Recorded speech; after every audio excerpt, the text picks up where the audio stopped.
Welcome to ATV. దక్షిణ కాశీ వేములవాడ ఈ దేవస్థానానికి మొత్తానికి ఎక్కడ లేని సంస్కృతి ఉంది, ఒక ఆచారం అయితే ఉంది, కోడెను కట్టుడ. ఇక్కడ కోడెలు మాత్రం రోజు రోజుకు 4 నుంచి 5, ఈ 2 రోజుల నుంచి చూసుకున్నట్టయితే 15 నుంచి 18 కోడెలు చనిపోవడం జరిగింది. సో ఇక్కడ ఈ కోడెల మృతి పట్ల మాట్లాడడానికి, మనతో పాటు మాట్లాడడానికి బీఆర్ఎస్ కాన్స్టిట్యున్సీ ఇన్ఛార్జ్ చలిమిడ లక్ష్మీనరసింహరావు గారు ఉన్నారు. సార్ నమస్తే. సార్ చెప్పండి, వేములవాడలో ఏం జరగబోతుంది? కోడెలు రోజు రోజుకు 5 నుంచి 10, నిన్న చూసుకుంటే 8 నుంచి 10 కోడెలు చనిపోవడం జరిగింది. సో ఎలా చూస్తారు? గత 3 రోజుల్లో 18 కోడెలు చనిపోయినాయి. చాలా బాధాకరం. ఎందుకంటే ఎందుకు చనిపోయినాయి? ఏమైనా బీమారి వచ్చిందా, వైరస్ వచ్చిందా? కాదు, పోషణ చేతగాక చనిపోయినాయి. ఓ ప్రణాళిక లేక. ఎక్కడైతే 450 నుండి 500 కోడెలు ఉండాలనో ఆ ప్రాంగణంలో సుమారుగా 1200 పైచిలకు కోడల్ని వారు ఉంచడంతో దానికి మేత కానీ నీళ్లు కానీ లేకపోతే నడిచే పరిస్థితి లేకుండా బలంగుని అని తింటూనే బలహీన పడి మరి చేతగాక తిండి లేక స్టార్వేషన్తో చనిపోతా ఉన్నాయి అనేది. గోశాల చెక్ చేశారా సార్ మీరు? నేను చూసినా, బయటికి వెళ్ళి లోపలికి పోయి చేయాలి కానీ బయటికి వెళ్ళి చూసాను నేను. అందుకని 1 ఎకరానికి ఎంతనైతే కోడల్ని ఉండాలో రాజస్థాన్ వెళ్ళొచ్చాం మేము. పత్మేడ అని ప్రపంచంలోనే అతిపెద్ద గోశాల, అంటే గోరక్షణ సమితి ద్వారా సుమారుగా 2000 ఎకరాలలో 150,000 గోవుల్ని అక్కడ, అది ఆవులు కావచ్చు, లేకపోతే ఎడ్లు కావచ్చు, లేకపోతే ఏదైనా కోడెలు కావచ్చు, ఏదైనా కావచ్చు, అన్నీ వాళ్ళు చేస్తూ ఉన్నారు. దానికి ఒక డెడికేటెడ్ వెటర్నరీ హాస్పిటల్ ఉంది. మరి ఒక్క ఎన్క్లోజర్లో ఫ్రీగా తిరిగే పరిస్థితిలో ఒక్కొక్క ఎన్క్లోజర్లో 100 కానీ 150 కానీ ఎక్కువ గోవులు లేవు. ఎందుకు ఇవాళ ప్రతి సంవత్సరం 22 కోట్ల రూపాయల భక్తుల ద్వారా మరి ఈ దేవస్థానానికి ఆదాయం వచ్చినప్పుడు ఇక్కడెక్కడన్నా దగ్గర ప్రాంతంలో పోయి 15 లక్షలు 20 లక్షల ల్యాండ్ కొని మరి ఒక 50 ఎకరాలు కొన్నా కూడా 50 ఎకరాలను కూడా ఒక 7.5 కోట్లు 80 కోట్లు 10 కోట్లు ఎంతో అయితే దానికి పెద్ద ఖర్చు కాదు.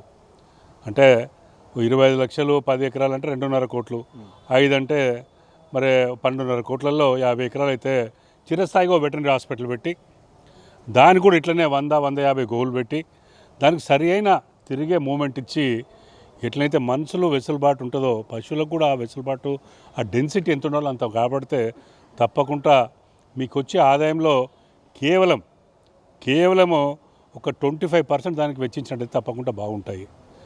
ఇంకొక లోపం అక్కడ చూసింది ఏంటంటే, ఈ గోవులను పోషణ చేసే ఎంతనైతే మ్యాన్ పవర్ అవసరమో, ఎంతమంది అవసరమో సిబ్బంది అంతమంది లేరు అక్కడ. ఏదో తూతురుమంతంగా వేస్తున్నారు, పోతున్నారు. తద్వారా ఇవాళ అవి స్టార్వేషన్తో చచ్చిపోతున్నాయి అని అది క్రిస్టల్ క్లియర్గా కనిపిస్తూ ఉంది. దానికి ఫుల్ టైం వెటర్నరీ డాక్టర్ అక్కడనైతే పర్యవేక్షిస్తలేరు. ఈవోగారిని అడుగుతా ఉన్నాం ఈ ద్వారా నేను ఒకటి నిజంగా కూడా మీరు ఒక 6 నెలలు తీయండి, దానికి సరిపడా ఎన్ని మందులు కొన్నారు, దానికి ఎటువంటి చికిత్స చేసినారు సార్? ఒకటి చెప్పండి సార్, గతంలో కూడా ఒక ఇష్యూ అయింది, వరంగల్లో ఎఫ్ఐఆర్ కూడా నమోదైంది. ఆ తర్వాత కలెక్టర్ గారు ఒక జీవో అయితే ఇవ్వడం జరిగింది. దీనికి మానిటరింగ్ అనేది ఉండాలి. అసలు రోజుకు ఎన్ని గోవులు వస్తున్నాయి, ఎన్ని గోశాలకు వెళ్తున్నాయి, ఎన్ని మరణిస్తున్నాయి, వాటి హెల్త్ కండిషన్ ఏంది, రోజు అప్డేట్ ఉండాలి, పబ్లిక్ డొమైన్లో ఉండాలి అనేది ఒకటైతే ఇష్యూ చేయడం జరిగింది. దాని గురించి మీకేమైనా సమాచారం ఉందా? అది జరుగుతుందా అసలు? దాని మీద వాస్తవం చెప్పండి, నాకు సమాచారం లేదు. కాకపోతే ఏ సంస్థకైనా స్టాండర్డ్ ఆపరేటింగ్ ప్రొసీజర్స్ ఉండాలి.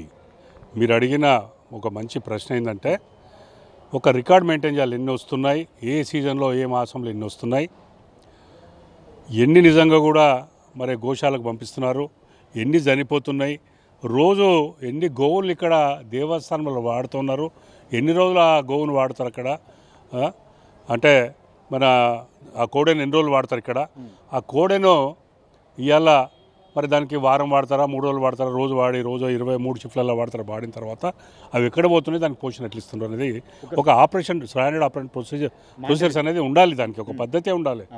ఉన్నట్టయితే తప్పకుండా వాళ్ళకు కూడా అదేం కొత్తతనం కాదు.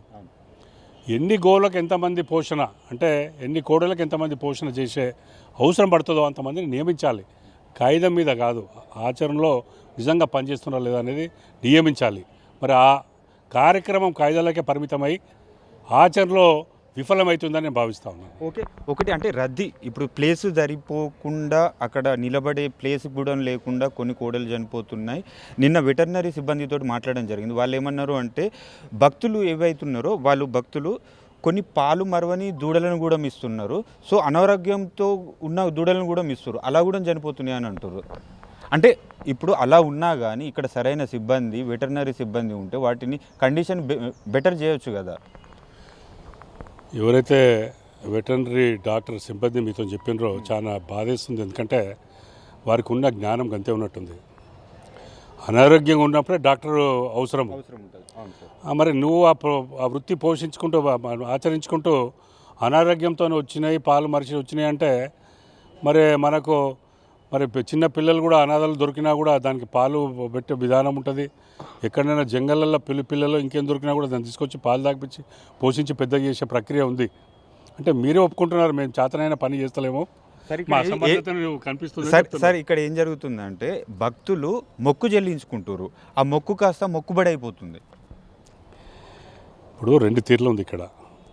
ఒకటి ఏదైనా శుభకార్యమైనప్పుడు వారింట్లో జన్మనిచ్చిన కోడిని తీసుకొచ్చి మొక్కు తీర్చుకునే ఒక విధానం అయితే, ఇక్కడున్న కోడెకు డబ్బులు కట్టి కోడె మొక్కు తీర్చుకునే ఇంకో విధానం. మీరు చెప్పేది చిన్న కోడని తీసుకొచ్చి ఇచ్చేది ఏమో ఒరిజినల్గా కోడి ఇచ్చుడు, రెండేదో డబ్బులు కట్టి కోడె మొక్కు తీర్చుకుంటే మాకున్న అంచనా కొన్ని అటో ఇటు అయినా సంవత్సరానికి 22 కోట్లు వస్తూ ఉన్నాయి.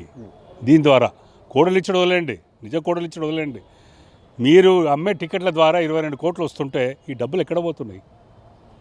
భక్తులు మనోభావాలతోనే కదా వచ్చేది. మరి దానికి మీరు ఎన్ని పైసలు పెడుతున్నారు చెప్పండి. మీరు శ్వేతపత్రం రిలీజ్ చేయండి, మేము గిన్ని పైసలు పెడుతున్నాం, గిన్ని చేస్తున్నాం అనేది.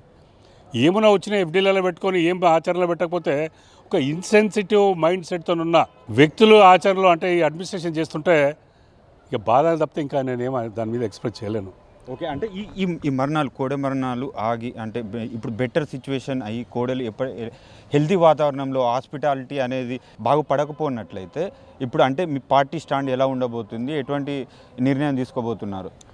తప్పకుండా దానిపై ఉద్యమించి దానికి ఎవరైతే బాధ్యులు ఉన్నారో వాళ్ళు ఆచరణలు చేసే వరకు వారిని వెంటాడి చేపించే బాధ్యత బీఆర్ఎస్ పార్టీ చేస్తుంది. మా నాయకులు కానీ మా కార్యకర్తలందరూ కూడా వారి వెంబడి పడతాం, తప్పకుండా చేపిస్తాము.